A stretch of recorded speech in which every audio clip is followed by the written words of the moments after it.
Le programme Spark, c'est un programme qui réellement vise à supporter les startups, supporter les investissements, mais supporter dans quel sens? Dans le sens technologique.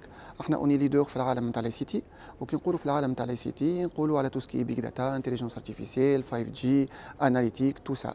Donc on est leader dans les domaines هذوما. Donc on a voulu mettre à la disposition des startups ces technologies pour les supporter dans le développement de leurs solutions. Qui fait pour mettre à disposition ces technologies-là? C'est à travers le cloud. C'est à travers le cloud, surtout Huawei. Ce n'est pas uniquement un fournisseur de solutions télécom, mais c'est aussi un fournisseur de services cloud publics في العالم موجود في 27 بلاد.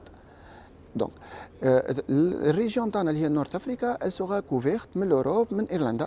Donc, ça c'est très simple. Pour réellement, pour des aspects techniques, de latence et tout ça. Mais, donc, quand on a la question de les services qui peuvent être fournis les startups, on a 10 services في 3 niveaux. Mais principalement, on va faire le focus à deux niveaux. Les services d'infrastructure as a service. Tu as des machines virtuelles. Je ne vais pas entrer en détail des machines virtuelles, mais tu as des ressources computing, des ressources stockage, des ressources sécurité, un accès au networking. Tout ça, c'est de l'infrastructure as a service. Mais on ne s'arrête pas uniquement à ça. Les nouvelles technologies, ce n'est pas uniquement ça. Les nouvelles technologies, c'est tout ce qui est big data, c'est tout ce qui est intelligence artificielle.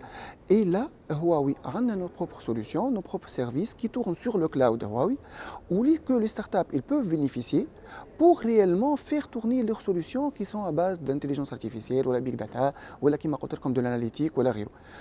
Tous les services ils sont autour des applications, ils sont autour des données. Donc c'est très important.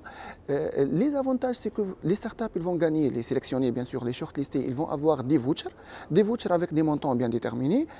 Les montants, ils peuvent bénéficier de n'importe quel type de service, في الباكيج هذاك من البابليك كلاود نتاعو. هو l'avantage. احنا علاش في البريزونطاسيون en fait j'ai insisté sur un petit truc. اليوم وقت اللي نحكيو على l'étude qui a été faite par IDC et qui dit que 80% من les applications d'ici fin 2023, ce sera des applications Cloud Native Application. Donc il faut savoir la définition de ça pour les startups. Ça veut dire les solutions et les applications, ils seront à base de microservices. Ils sont à base de API, des API qui sont développés pour interconnecter ces microservices-là. Donc déjà, les traitements par les startups pour les solutions existantes, ils sont à base de microservices. On peut utiliser ça et fournir la couche architecture cloud natif. Nous, on fournit l'orchestrateur et nous, on fournit les ressources hardware et la partie containerisation à base de Kubernetes. Donc, il y a l'application qui est à base de microservices, on vous supporte pour la migrer à la web. C'est très simple.